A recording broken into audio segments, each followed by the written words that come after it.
welcome. Peter, great to have you here. Lovely to be here at the Wolves Summit. Thank you for having me here. Excellent, good stuff. So look, I think we've got half an hour. Who knows? Hopefully we won't go over, but I'm sure we'll be told if we're being naughty or not.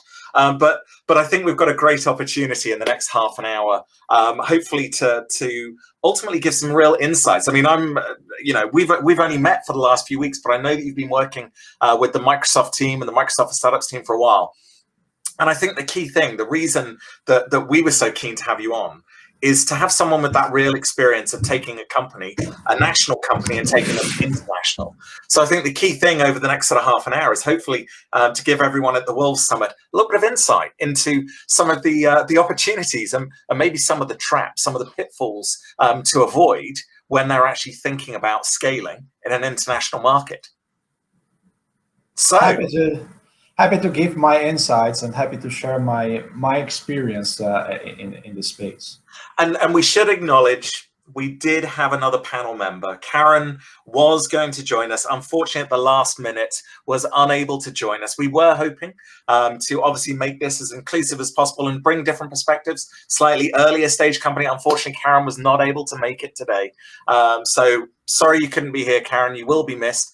But as I say, I think Peter's going to be able to give us some really good insights. So maybe Peter, just to kick off, you want to tell us a little bit about yourself, a little bit about Applica and what you're up to at the moment? Yeah, definitely. So let me tell you a little bit about myself. So I'm Applica's co-founder and CEO. Applica is not my first startup. Before I co-founded 3 other companies. So you're unsure. Was it?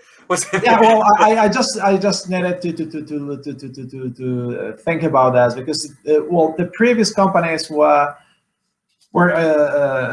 some of them were successful, some of them were less successful. I co-founded with my current co-founder. The last company was a system integrator. This is a pretty successful company. Very good. Well. Otherwise, I believe that Applica is on the my let's say biggest achievement so far, and something that I'm extremely proud of. So happy to. I love you. See, I love this about entrepreneurs as well. It's like they were my children, but now I have a new. This is an extra special child that I mean, let's be honest. If you didn't say that, we would both be a little bit worried about your business model, wouldn't we? Sure. So tell us a little bit about Applica. What is it you do? Well, Applica automates paperwork. So basically, we augment humans. So we enable humans to move to higher value work. We automate documents. So we extract information out of documents. We automate document-based decisions. And for this, we use extremely sophisticated AI.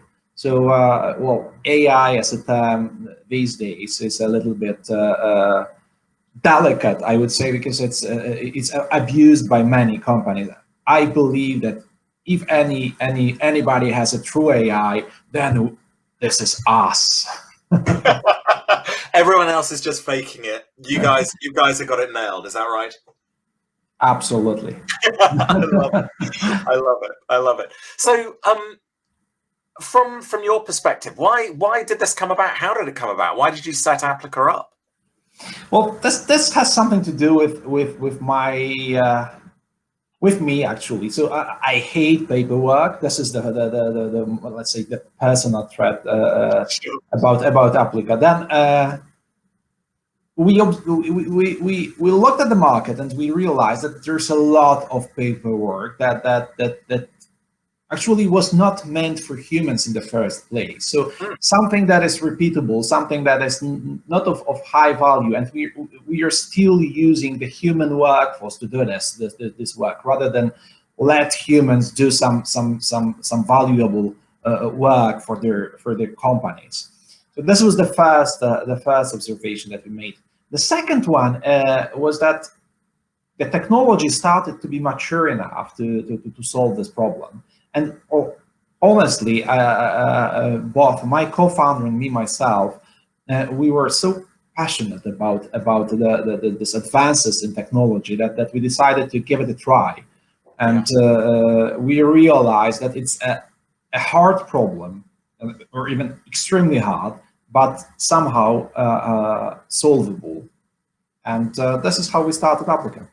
I love it. And it's so funny because so often we talk about this democratization of IT, as in this ability for anyone to access the technology. And exactly what you're talking about there, I think from a cloud computing perspective, this is why we almost had the dot-com bubble, 20 plus years ago, was because everyone was like, I've got to invest in the infrastructure to be able to do these things. Whereas being able to leverage it is one of the biggest opportunities we have at the moment, isn't it?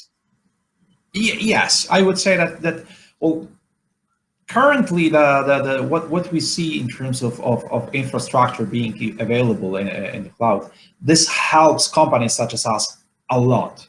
We use GPU heavily. So what we need, oftentimes it's not available on premise. So cloud is probably one of, well, this is the solution. This is without cloud, we wouldn't be able to sell to customers and offer our solution to the customers. Absolutely, and I just realised, and it's even there wasn't even enough room to so I didn't actually say who I was as we went through this. So just for the audience. I'm the global field lead for Microsoft for Startups. So I'm specifically responsible for working with startups. And Peter, I mentioned this to you before, but I've probably in program at the moment, we've got almost 5,000 startups. I've personally worked with almost 2,000 startups since I've been in role as well. And we sort of engage in a lot of different levels. My own background, I've done sales, marketing, organizational change, all that fun stuff.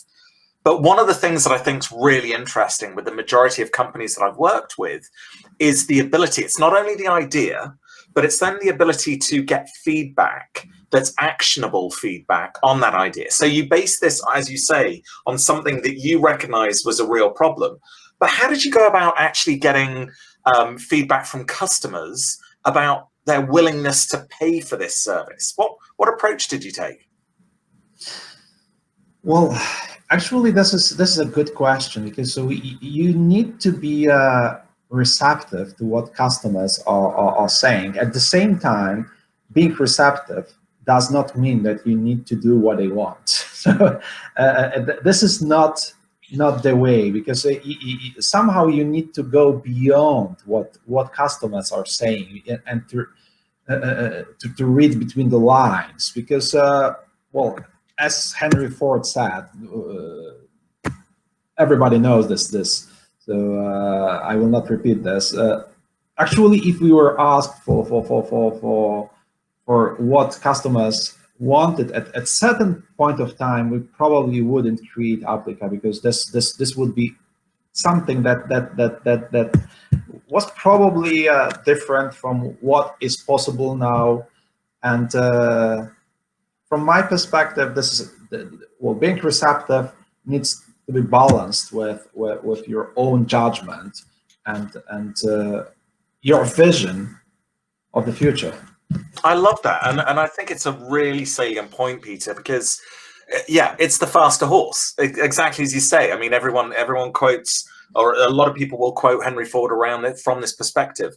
But I think the key thing really is it's the ability, and I was probably being a little bit unfair because you kind of already given me the answer. You based it on a problem. You based it on something that you recognized there was a problem. And I think that's sometimes the key thing, isn't it? If you're able to hook into something that you know is a problem, rather than just a great idea, it's a problem that needs to be solved. And I think that's where you get great feedback and engagement from customers when they don't even know it half the time, because they're not able to articulate it in a way that helps others understand what can we provide. But if you've got that insight, I think that's the thing that makes a real difference. Definitely. So I think, look, it sort of leads into, I mean, obviously we're talking about international scale, and we're talking about the process maybe that you went through. So one of the things I'm really interested, I know we're going to talk a little bit about specific regions itself, but when it actually came initially to those first moment, that first idea when you were thinking about expanding outside of Poland, for example, was there a process? Were there steps that you took to sort of go through to understand how you were going to do it? Well, there are two elements to this process. So, well, the first element was related to the size of the market Mhm. and and the size of business opportunity. So we at some point, and it was pretty early in our development, we realized that in order to develop, we need to go into other markets. And in order to compete with other companies, we need to have a large customer base. And there is no in our space at least, we realized that there was no space for companies that are purely local. So this was a question of rather going abroad and expanding to other markets, or staying in our niche and then finally dying as a company. So this was the first thing. Then the second thing is that earlier in our history, we were concentrating on what is extremely hard for document automation, being Polish language. So Polish language, interestingly, was a nightmare for many years for any so-called natural language processing platforms. And we were solving this problem. But then we realized that actually the language doesn't matter any longer. And we are as good as in English, German, Spanish, French, or Italian as we were in Polish, because we started to apply like extremely sophisticated deep learning based methods to this, and this is how we started to expand. Very good. So it was really around size of market, and then recognizing, I guess, the opportunity of it not then becoming language dependent. Was that probably a real you saw the acceleration opportunity as part of that? And then when it came to actually looking and assessing the markets, how did you go about it? Was there sort of was it geo based? Was it understanding about because a lot of it sometimes it's just simply go to market, as in how congested or how much competition there is in a market as well. Were there elements of that in your decision making? Yes. So we looked at size of opportunity in different markets, but we also looked at what we can do in terms of go to markets and how easy it would be to expand in different markets. And then this is the reason that made us go into the US. So Yeah. finally, we decided that the US, being probably the largest homogeneous market in the world, and when I say homogeneous, it is actually homogeneous in terms of culture, business culture, language, of course. And this were the most important things for us. We could have chosen I don't know, China for instance, but probably this would be much more difficult to compete with Chinese companies in their own battlefield, so to say. But we technically speaking, we are consistently beating Chinese competition in objective technology benchmarks. Very good. That's no small feat, that's for sure. Yes, well, we are extremely proud that we are able to outperform this AI giants such as Tencent or Alibaba in objective technology benchmarks. There's some other company that we happen to outperform in these benchmarks. I don't know whether it's. Sorry, you can say it, Peter. You can say it. Go on, say it. Yeah, so we a couple of weeks ago we took the top spot in a benchmark, outperforming Microsoft, and we are extremely proud of this. And you should be. And to be honest, the reason I say that you should say this, not only from the perspective of, I think the change that we've been through in Microsoft over the last number of years has been a massive cultural shift within our company. And 10 years ago, There is no way on this earth that in a public forum I'd be going, go for it, Peter. But the whole point is that this cultural shift is actually about recognizing that's why we're in partnership with you. Because we recognize, so much of what we do, we're essentially engineering for the masses. We're engineering for these huge swathes of people. Whereas when we work with amazing partners like you, we're able to hopefully support and enable companies like you to actually start to get access to customers and ultimately bring the best solutions to them whilst working alongside them. So it's actually, I think this is a great message. I think it's actually a message that I'm proud of, in the fact that we recognize, and this is true growth mindset. This is actually reflecting on the fact we don't have all the answers, but by working in partnership with great companies like Applica, it actually enables us to get the great answers. It's a big shift. It's a big shift. So when you were talking about that, one of things as the reason that you were able to go into those markets, we didn't talk about competitive threat. So from your perspective, when you were doing that market assessment, did that come into the equation at all?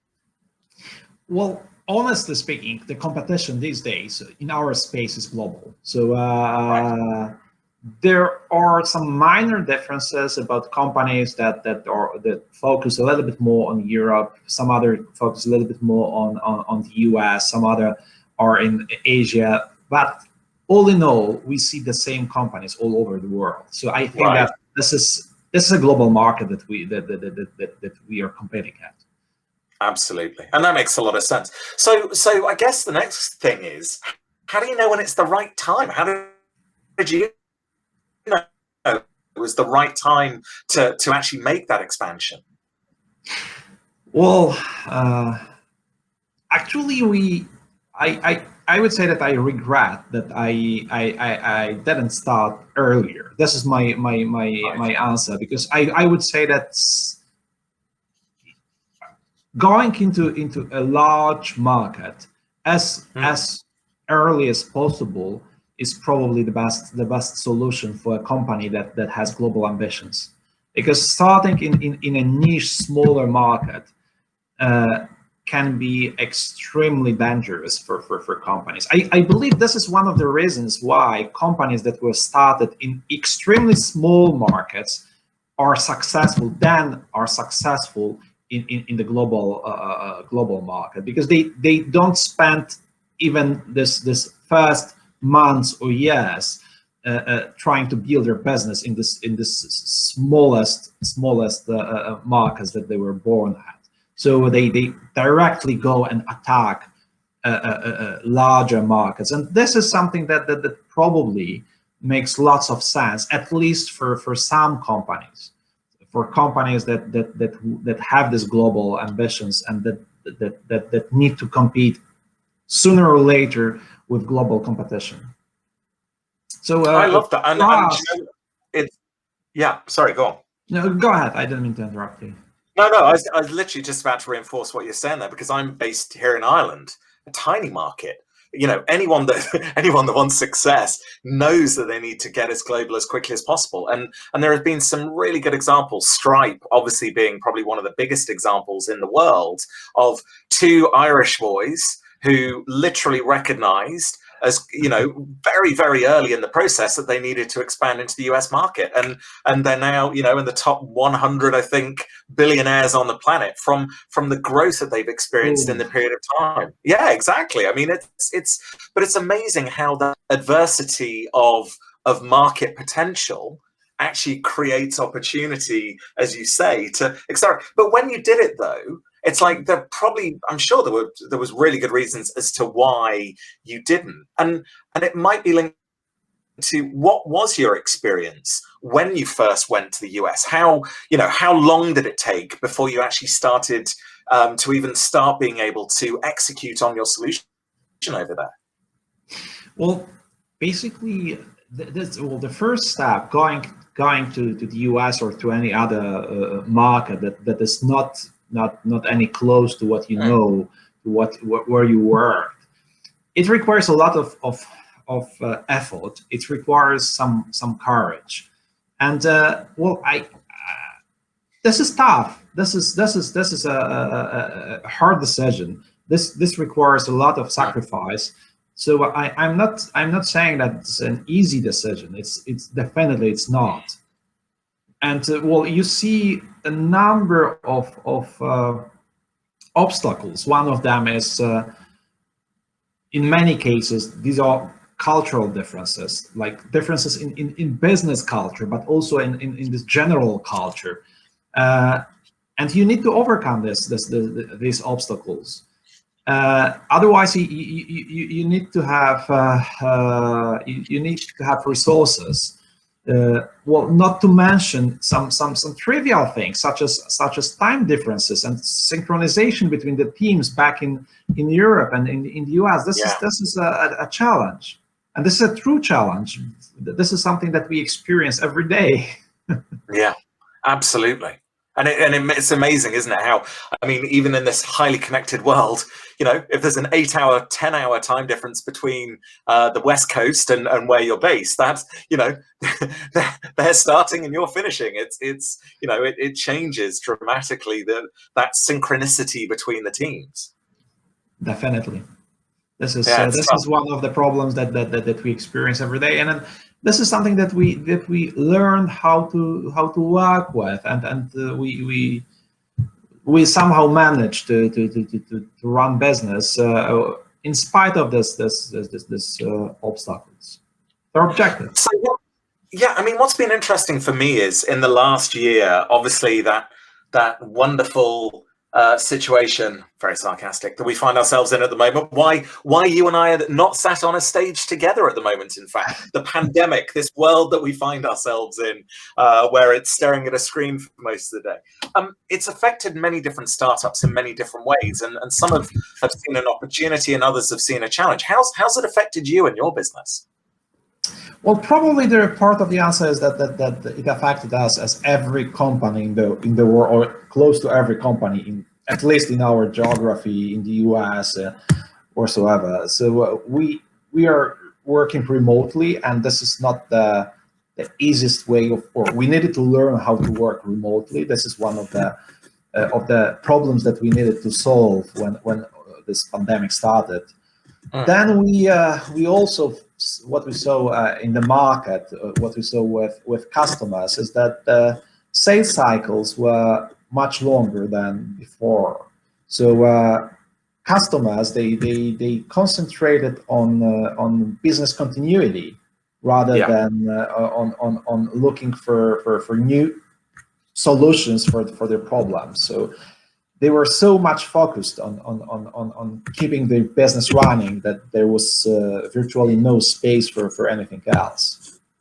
Yeah, absolutely. It's mad, isn't it? So one of the things that I was thinking about, even as you went through this, I mean, did you find, I mean, from my perspective, I work with a huge number of startups, and I'm really keen on connecting them into partners that enable them to scale more effectively. And sometimes that can be from a sale, sometimes technology, sometimes go to market. Is that something that you looked at or assessed as part of your strategy? Definitely. So, well, actually, for us, working with partners is I would say that the main part of our go-to-market. So, the right partnership is worth any money in our space, so or any investments, I should say. So, and then the important part about partnering is that the partnership should be beneficial for both sides. So it should not stay on paper. So this is something that is oftentimes overlooked. So if you see, let's say, business incentives for both your company and the partner to work together, then it is probably the right partnership. If this is the case only for you or only for the partner, then probably it's not the way to go. Absolutely. And what did you find, or who did you speak to that helped you understand where that balance could be? So, well, actually, we work with system integrators. We work with big four companies, and we work we started working with Microsoft, and I believe that there is synergy between what we do and what you as a company want to achieve, because actually this is as simple as heavily using cloud in what we do. So I believe that there is a clear match. Yeah, and it's so funny because, and this is the point I was making earlier on, which is ultimately by working with amazing partners like Applica, you actually accelerate cloud adoption in our customers. How can that, it's an amazing thing because you're solving a problem that they have, which means they're the one trying to overcome those obstacles. And I think that's really, without a doubt, one of the critical things. Now, conscious of time, we've only got a couple of minutes left, so I'm going to rapid fire a couple of questions at you. What are the potential pitfalls that you think you should warn companies that are thinking about international expansion about? Definitely cultural differences, definitely business differences, and then I'm familiar with enterprise sales, with enterprise business development. So I don't know much about running a consumer business in a different geography. But what I would emphasize is getting the right people on board as quickly as possible. So sometimes you look at the market, at the market that you want to expand to, and you are somehow frightened by the salaries there, by the different obstacles. You need to overcome those obstacles, and you need to have the right people to help you grow in this market. If you have like B players on your team, probably you will fail. You need to have A players, because this is something that is the main success factors for, at least for enterprise companies that rely on enterprise sales. Amazing. And nice segue into the team. My next question, from my perspective, one of the key things that we're really focused on within Microsoft for Startups is giving voices to underrepresented founders. So we're thinking about equality, so gender, ethnicity when it comes to different cultural backgrounds, LGBTQ plus as well. From your perspective, is that something that's played into the way that you've actually developed your own business? Yes. Well, we have a lot of diversity, gender diversity, I would say, compared to other companies in our space. So I think that it's 20% of our team are female researchers and engineers and other positions, and this is as high as 25% when it comes to R&D. Excellent. So, well, actually, this is something that we are proud of. We are extremely happy to have this high number compared to other IT companies. Absolutely. Of female researchers. And long may it continue. I think we are literally at time, and normally I say one piece of advice that you give, but do you know what? If I do a quick recap, I think we've already got that one piece of advice, which was start early. Would that be fair? Is that probably one of the biggest bits of it? Is there any other advice that you'd want to give, just as a final thought? If I was to give this one and one only a piece of advice, it would be start early. Yes. Fantastic. Listen, what I've heard, and you've given me so much to note as we went through this, but culture, massively important. Start early, courage, beware the sales cycle length, and really think about the team that you've got on board and how you leverage those partners ultimately in a way that enables equal value or greater value as part of those partnerships to ensure that you've got that real opportunity to scale and grow. Peter, it's been an absolute pleasure. Thank you so much for taking the time today. And I will look forward to continuing the conversation with you. Thank you.